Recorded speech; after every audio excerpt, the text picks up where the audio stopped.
Akkam jirtu daawwattoota keenya jalqabarra maturreewwan oduu isinitti himuun itti aansuudhaan immoo bal'ina isaatti kanan darbu ta'a. Oduu keenya jalqabaatiin Abaaboon waamicha nageenya imbaasiin Ameerikaa Finfinnee jiru isaaf godhe akka fudhatu beeksise.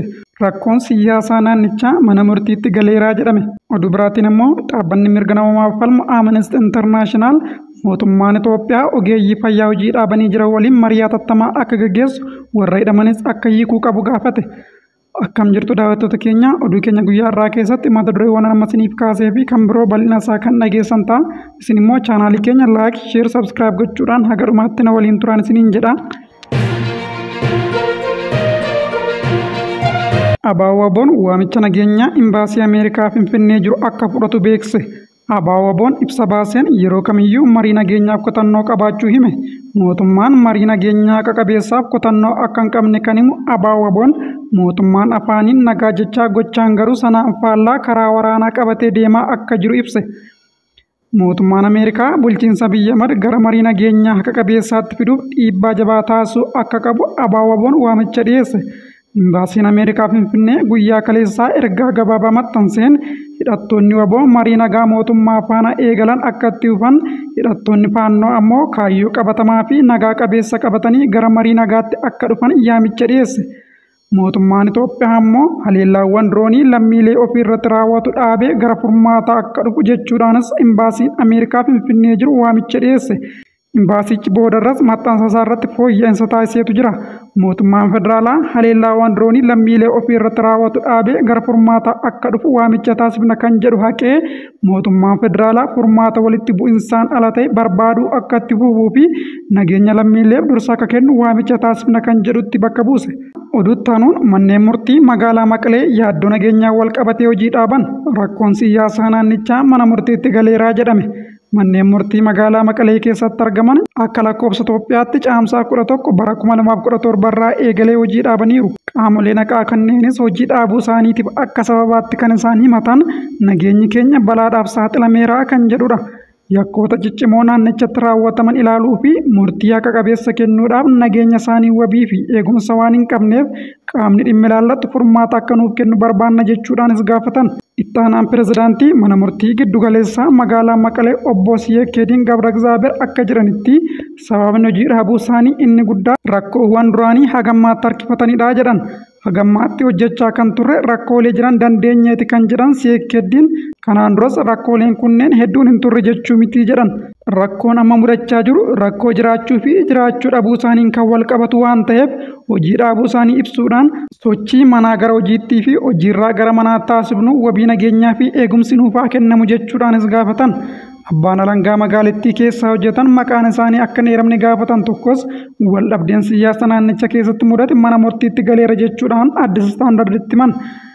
Shirri siyaasaa gareen tokko sakaan irratti taasisuun adeemsa dhaddachaa jeeqamaatii jira jedhan. Naannichatti gareewwan lamaan uumamaniin sochiin gareen tokko isa kaan irratti taasisu adeemsa dhaddachaa baay'ee nu jalaa jeeqeera jechuudhaanis himatan. Eegumsi nu barbaachisaa seera dhabeessummaan uumameera kan jedhan abbaan alangaa kun firoonni qondaaltota olaanoo mana murtiitti yeroo dhiyaatan adeemsa dhaddachaa jallisuuf sodaachisuu irraa kaasee haga jeequmsa uumuutti deemu jechuudhaanis Addis Istaandarditti himatan. Akka fakkeenyaatti caamsaa 8 bara 2017 akka lakkoofsa Itoophiyaatti kan ta'e kaasuudhaan guyyaa sana kan ilaalamaa ture dhimma ilma qondaala caasaa nageenya naannichaa tokko ajjeechaan shakkamee dhiyaatee ta'uu kaasuudhaan kunis adeemsa kenniinsa murtii irratti dhiibbaa uumuu yaadachiisan. Ajjeechaan kun yeroo pirezidaantummaa obbo Geetaachoo Raddaa kan raawwatame ta'uu kan eeran abbaan alangaa kun ilma qondaala caasaa nageenya naannichaa itti aanaa komishineera poolisii naannichaa kan turanii fi obbo Geetaachoodhaan hojiirraa ari'aman ajjeechaa kanaan shakkamee to'annoo jala oolee jedhan. Ajjeechaan kun mataansaa ergaa siyaasaa akka qabutti ilaalamaa ture kan jedhan abbaan alangaa kun abbaan nama ajjeechaa kanaan shakkamee obbo Geetaachoon hojiirraa ari'amuu isaa hordofee garee tokko abbaa miidhuuf kan godhame akka ta'etti hafaarsaa turanii jedhan. Haaluma wal fakkaatuun warri gama biraa jiran yeroo sanatti mootummaan obbo Geetaachoo Raddaa dursaan laafaadhaa waan tokkollee hin fidu jechuudhaan ajjeechaa raawwatame ta'uu eeran. Abbaan alangaas shakkamaa fi namoota ajjeechaa kanarratti isa gargaaran jedhaman gara seeraatti dhiyeessee ragaa dhiyaate keessatti shakkamtoonni miidhamtuu erga ajjeesanii booda bilbila ishee akka fudhatan boodarras ilmi qondaala ajjeechaan shakkame kun guyyaan tallajjeefamte siim kaardii isaa bilbila ishee keessa galchuun akka fayyadame ragaa teeleerraa argame dhiyeesseeraa jedhan. Oduu biraatiin dhaabbanni mirga namoomaaf falmu Amnesty International aangawoonni Itoophiyaa ogeeyyii fayyaa lagannaa hojiirra jiran waliin atattamaan marii akka eegalanii fi kanneen hidhaman haal duree tokko malee akka gadhiisan hubachiise. Lagannaa hojii itti fufee jiru kun mirga yaalamtoota tajaajila fayyaa argachuu qaban akka malee daangesseeraa jedhe. Dhaabbanni kun ibsaarra baaseen lagannaan amma torban lammaffaa isaa keessa jiru kun kenniinsa tajaajila fayyaa baay'ee barbaachisu irratti gufuu uumeeraa jedhe.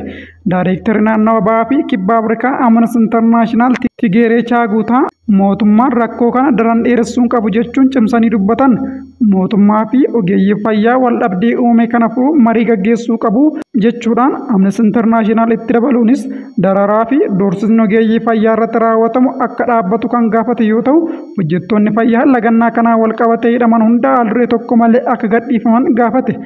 Aangawoonni dhimmoota xumuramne furuu fi tajaajila eegumsa fayyaa akka deebi'ee jalqabu taasisuuf atattamaan gara marii dhiyaachuu qabu jechuudhaanis gaafate. Sochii ogeeyyii fayyaa toora intarneetii irratti godhamaa jiru wabeeffachuun tarree hojjettoota fayyaa 212 erga lagannaa hojii caamsaa 13 jalqabee booda hidhaman argachuu isaas gabaaseera. Akka dhaabbatichi jedhutti miseensonni maatii fi abukaatonni Amnestiif yaada laatan ogeeyyiin fayyaa hidhaman sababa ittiin hidhaman osoo hin beeksifamiin to'annoo jala ooluu isaanii simaniiru. Poolisoonni ajaja sakatta'insaa osoo hin dhiyeessin mana isaanii sakatta'aa akka turanis ni beekamaa jedhe. Egaa daawwattoota keenya oduun sa'aatii kanaaf isiniif qindeesse kana gammaatti hordoftanidha. Sa'aatiin muraasa booda oduu biraan aga walitti deebinutti nagaan naa turan.